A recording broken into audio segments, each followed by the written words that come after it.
Hello everyone, welcome to AZB Academy. നമ്മുടെ criminal നിയമങ്ങൾക്ക് മാറ്റം വന്നു. ഭാരതീയ ന്യായ സംഹിത 2023 പാസാക്കി. ഇത് മാത്രമല്ല, കൂടാതെ രണ്ട് നിയമങ്ങൾ പാസാക്കി. നമ്മൾ ഇന്ന് നോക്കുന്നത് BNS അഥവാ ഭാരതീയ ന്യായ സംഹിത 2023. IPC മാറി പുതിയ നിയമം വന്നു. അപ്പൊ എന്താണ് മാറ്റം? എക്സാമിന് എന്ത് പഠിക്കണം എന്നത് നോക്കാം.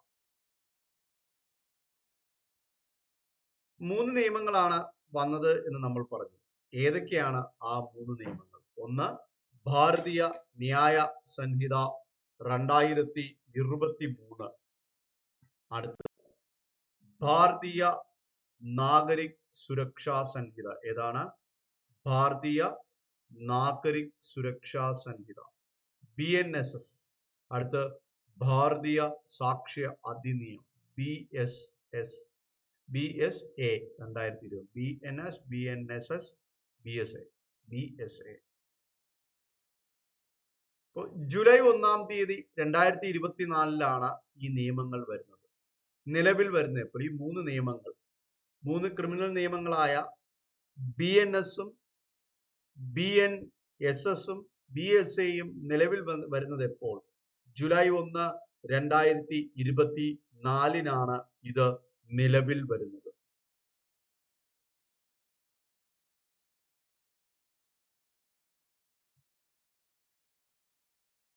അപ്പോ എന്താണ് ഈ നിയമങ്ങൾ വന്നത്? നേരത്തെ BNS അഥവാ പഴയ പേര് IPC, അതിനെ മാറ്റി BNS വന്നു.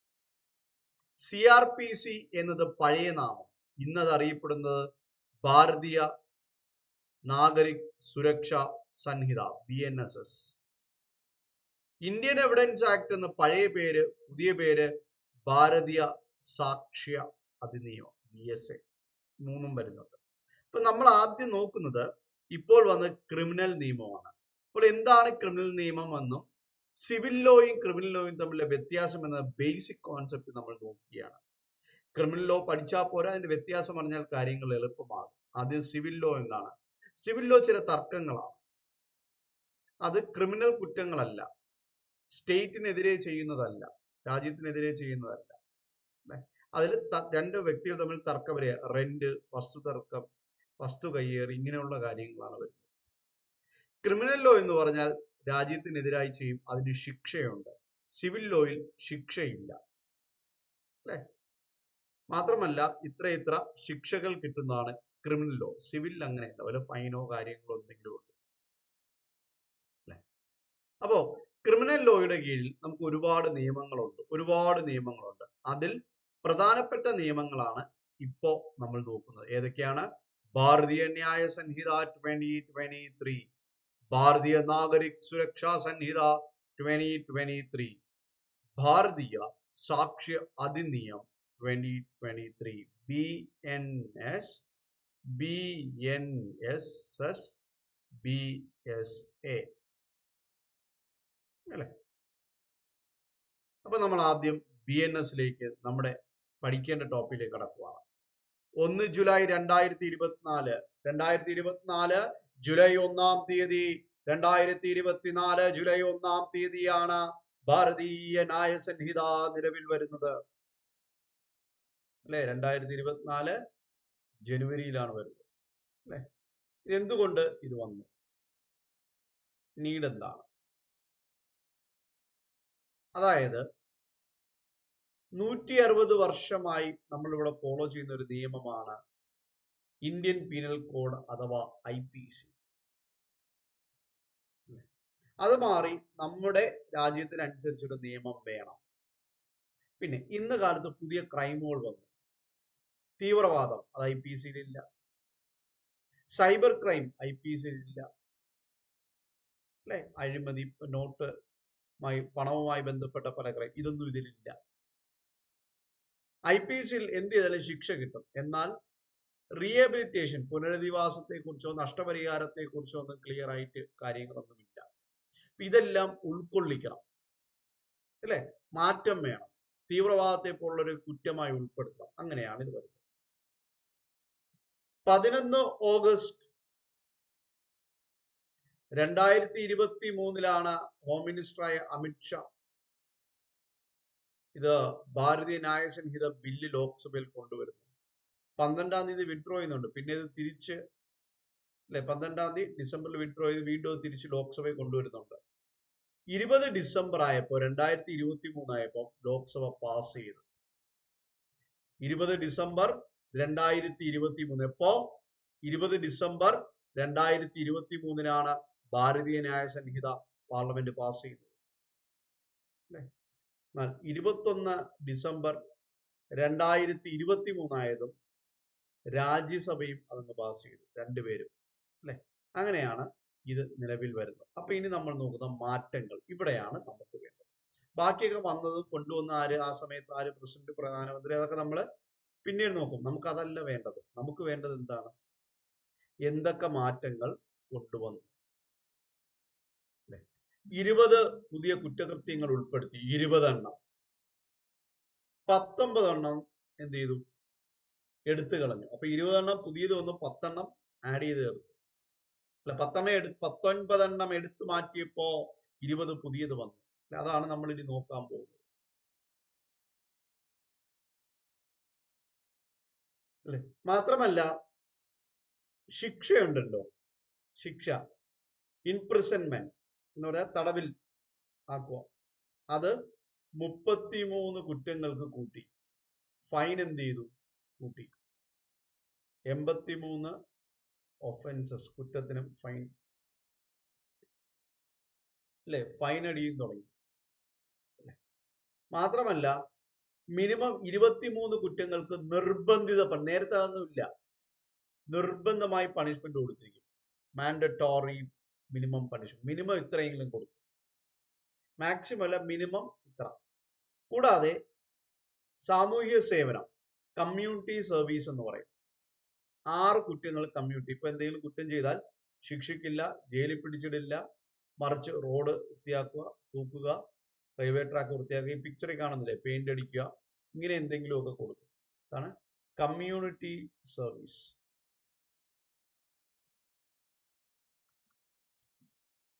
കമ്മ്യൂണിറ്റി സർവീസ്, കമ്മ്യൂണിറ്റി സർവീസ് കൊടുക്കും അല്ലെ? പല കുറ്റങ്ങൾക്കും എന്തുകൊണ്ട് വന്നു? കമ്മ്യൂണിറ്റി സർവീസ് ഇവര് നിർബന്ധമാക്കി. കമ്മ്യൂണിറ്റി സർവീസ് ഇവര് നിർബന്ധമാക്കി. അപ്പൊ നമ്മൾ ആ മാറ്റങ്ങളിൽ പോവാണ്. അപ്പൊ നേരത്തെ മർഡർ, കൊലപാതകം അല്ലെ, ഇങ്ങനെയുള്ള കാര്യങ്ങളൊക്കെ ഉണ്ടായിരുന്നു, മുറിവേൽപ്പിക്കുക, ഇതൊക്കെ ഉണ്ടായിരുന്നു. അത് ഇപ്പോഴും ഉണ്ട്. പക്ഷെ ഇതിന്റെ കൂടെ ടെററിസം തുടങ്ങി ഇങ്ങനെ കുറച്ച് കാര്യങ്ങൾ ആഡ് ചെയ്ത് ചേർത്തു. ഇനി റേപ്പ്, ഒളിഞ്ഞുനോട്ടം, വോയറിസം, പിന്തുടരുക, സ്റ്റോക്കിംഗ്, ഇതൊക്കെ നേരത്തെ ഉണ്ട്. ഇപ്പൊ എന്ത് ചെയ്തു? അതിലും മാറ്റം വരുത്തി അല്ലെ? 18 വയസ്സ്, 16 വയസ്സ്, ഇങ്ങനെ ഒരു ക്രൈറ്റീരിയ ഒക്കെ ചേർത്തിട്ടുണ്ട്. ഇനി BNS-ല് ഈ മോഷണം, പിടിച്ചുപറിയൊക്കെ ഉണ്ട് അല്ലെ? ഇപ്പൊ അതോടൊപ്പം സൈബർ ക്രൈം ഉണ്ട്. സൈബർ കുറ്റകൃത്യങ്ങളും ഫൈനാൻഷ്യൽ ഫ്രോഡ്, സാമ്പത്തിക ഇടപാടുകളിലുള്ള കുറ്റകൃത്യങ്ങൾ, അതും കൂടെ ആഡ് ചെയ്തു. നേരത്തെ മോഷണം, പിടിച്ചുപറിയേ ഉള്ളൂ, വീടൊക്കെ കയറി മോഷ്ടിക്ക് എടുത്തുകൊണ്ട് പോകാനൊക്കെ. നേരത്തെ രാജ്യദ്രോഹം ഉണ്ടായിരുന്നു, സെഡിഷൻ. ഇപ്പൊ അതില്ല. ഇപ്പം പകരം ഇന്ത്യയുടെ പരമാധികാരത്തെയും അഖണ്ഡതയെയും ചോദ്യം ചെയ്യുന്ന കുറ്റമാക്കി. സെഡിഷൻ എന്നൊരു പേരില്ല, വേറെ ആക്കി അല്ലെ? പിന്നെ പരിസ്ഥിതി മലിനീകരണം, മനുഷ്യക്കടത്ത്, ഇത് എന്തായി? ഇതൊരു കുറ്റമാണ് അല്ലെ? പരിസ്ഥിതി മലിനീകരണം, മനുഷ്യക്കടത്ത്, ഇതിന്നൊരു കുറ്റമായിട്ട് ആഡ് ചെയ്തു. നേരത്തെ ഇതൊന്നൊരു കുറ്റമേ അല്ല, ഇപ്പൊ അതും വന്നു അല്ലെ? അപ്പോ ഇതൊക്കെയാണ്. പിന്നെ ആൾക്കൂട്ട മർദ്ദനം, മോബ് ലിഞ്ചിങ്, ഇത് അതിൽ വന്നിട്ടുണ്ട് അല്ലെ? ഇങ്ങനെയുള്ള കാര്യങ്ങൾ, ഇന്ത്യയുടെ പുറത്തുള്ള കുറ്റകൃത്യം, ഇങ്ങനെ കുറെ ആഡ് ചെയ്ത് ചേർത്തിട്ടുണ്ട്. അതെല്ലാം ലിസ്റ്റ് ഉണ്ട്. ചെറിയ പെറ്റി ഓർഗനൈസ്ഡ് ക്രൈം, ടെററിസം, തീവ്രവാദം, അശ്രദ്ധ കൊണ്ട്, ഇങ്ങനെ ഒരുപാട് ആഡ് ചെയ്ത് ചേർത്തിട്ടുണ്ട്. അശ്രദ്ധ കൊണ്ടുവരുന്ന കുറ്റകൃത്യങ്ങൾ അല്ലെ? കമ്മ്യൂണിറ്റി സർവീസ് കൊടുക്കുന്ന ഒരു സർക്കാർ ഉദ്യോഗസ്ഥൻ, പൊതുസേവകൻ മാന്യമായിട്ട് പെരുമാറിയില്ലെങ്കിൽ ആത്മഹത്യ ചെയ്യാൻ ശ്രമിക്കുകയാണ്, അല്ലെ? ഒരാൾ മാന്യമായിട്ട് നിയമം നടപ്പിലായി വീടിന്റെ ജപ്തിക്ക് വേണ്ടി ബാങ്ക് വന്നപ്പോൾ ഞങ്ങൾ സൂയിസൈഡ് ചെയ്യുമെന്ന് പറഞ്ഞു കഴിഞ്ഞാൽ ഇപ്പോൾ അത് കമ്മ്യൂണിറ്റി സർവീസ് ആക്കി, അങ്ങനെ ചെയ്താൽ റോഡൊക്കെ തൂത്ത് വൃത്തിയാക്കി ടോയ്ലറ്റ് കഴുകി ജീവിക്കാം, അല്ലെ? കുറച്ച് കാലം. ഇനി തെഫ്റ്റ് ആണെങ്കിൽ ആദ്യം നോക്കുക, ഇവര് 5000 താഴെയാണോ പ്രോപ്പർട്ടി ആണോ എന്നൊക്കെ നോക്കും. 5000 താഴെയുള്ള പ്രോപ്പർട്ടി ആണെങ്കിൽ ആദ്യം ചെയ്താൽ പ്രോപ്പർട്ടി തിരിച്ചു കൊടുപ്പിക്കുക, അങ്ങനെയാണ്. പിന്നെ മദ്യപിച്ച്, അല്ലെ, ഒരു പൊതു നിരത്തിൽ പ്രശ്നം ഉണ്ടാക്കിയാൽ അതിനും സാമൂഹിക സേവനം. അപകീർത്തി, ഒരാളുടെ എതിരെ ആവശ്യമില്ലാത്ത അനാവശ്യം പറഞ്ഞാൽ ഇനി മുതൽ ജയിലിലൊന്നും പോകണ്ട, അല്ലെങ്കിൽ ഫൈനൊന്നും അടയ്ക്കണ്ട, ഇതാണ് സാമൂഹിക സേവനമാണ്, അല്ലെ? അപ്പൊ ഇത് രണ്ടുമാണ് മാറ്റം വന്നിട്ടുള്ളത്. അപ്പൊ കുറെയൊക്കെ ജെൻഡർ ന്യൂട്രൽ ആക്കിയിട്ടുണ്ട്. പണിഷ്മെന്റിന്റെ, ശിക്ഷയുടെ രൂപം മാറി, സെക്ഷന്റെ നമ്പറുകൾ മാറി, പുതിയ കുറ്റകൃത്യങ്ങൾ ചേർത്തു, അല്ലെ?